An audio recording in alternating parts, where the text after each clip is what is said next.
Hey guys, just doing a follow-up to yesterday's video. This is going to be Vipassana part 2, the day after. So sort of getting back into the real world, so to speak. And I did my meditation this morning, and my leg actually fell asleep. And I actually, when I got up, I fell over, and it's hilarious. But yeah, I'm keeping it up. Going to do another hour tonight, and just doing some work here. Got a client. And this is my office space. So it's just a beautiful park. Got the water. And I guess this is what I really want to do. I just want to share. I obviously lead a pretty unique sort of lifestyle with regards to very relaxed, very chilled, outdoors all the time, working with some great people. I've got some amazing clients who are almost like family to me. And I just want to share sort of just my day-to-day activities and some insights that I have, because I'm really just trying to find the spiritual path in daily living, and it's something I'm going to be doing for the rest of my days on this planet. So I just wanted to share different insights that work for me, and some little bit of inspiration that I can then share with others, and giving ideas about training and books to read and recipes and inspiring people and cool sports to try, and just a whole heap of different things, from education, whatever people want, I'll put it out there. So yeah, if you have any requests, whatever, send them my way, and we can explore all the different possibilities and cool things that make us human beings and unite us in so many different ways. So post Vipassana, I've been actually feeling okay. Last time I did it, I was very overwhelmed with all the different sounds and senses, and it took me about a week to get back into it. But I feel this time that I'm adapting quite well easily. It's not really that difficult at all. And yeah, I just feel that I've just done a lot of the hard work this time, that I've really uncovered a lot of deep-seated things that really were holding me back, just some of those fears and a lot of those blocks that obviously there'll be more that'll come up later on, as there always are. But I feel much better in terms of knowing how to step beyond it and not getting caught up in it. So it's been very, very helpful.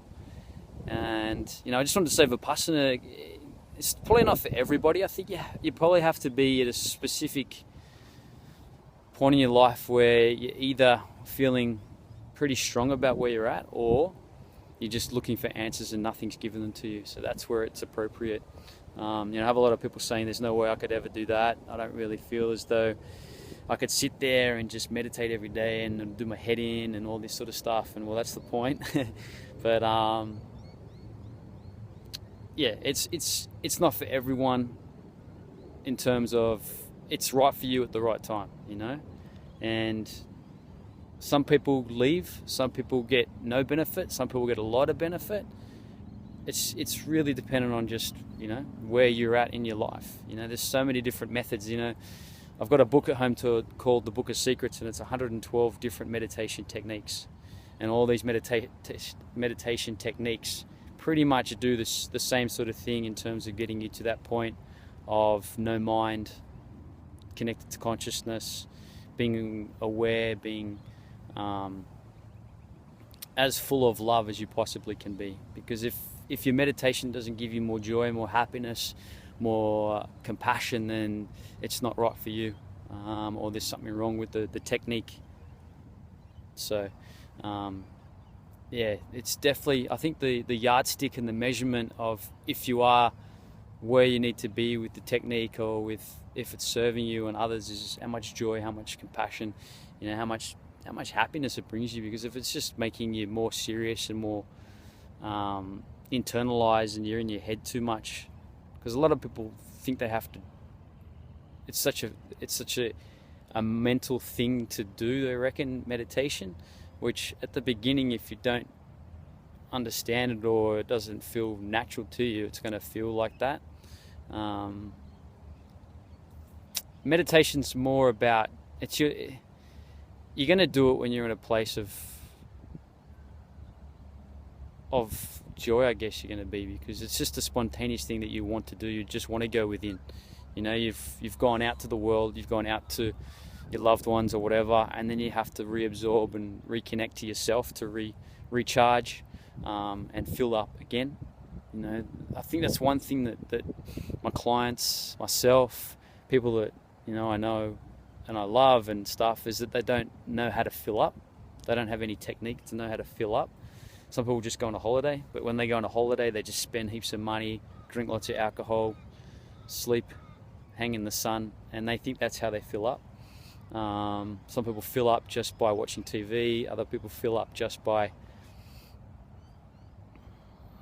well, there's heaps of other ways that they think they're trying to fill up.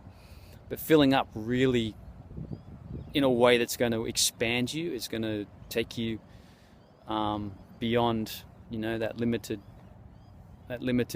train of thought that you might have or whatever, is to go within. And going within is definitely the most positive and the most powerful technique you can ever have, because you find your own truth, and your own truth then is not manipulated by anybody else. Everybody's got an opinion, everybody's got a viewpoint, and that viewpoint and that opinion is changing all the time. What you say today about something in 10 years time will be totally different, you know, unless you're a robot. So when you go within, you're able to just switch all that off, get out of the mind, get out of the past, get out of the future, come to that equilibrium, bring in that sense of equanimity, so that you're not judging, you're not holding in your mind what is better than what is worse and measuring everything. You're able to just be centered, you know, let the universe, or whatever you want to call it, guide you more. And yeah, there's definitely a divine calling for everybody. There's definitely a set way that we can move in and out of relationships, move in and out of life's events in a much more fluid way, to you know, to live in a way where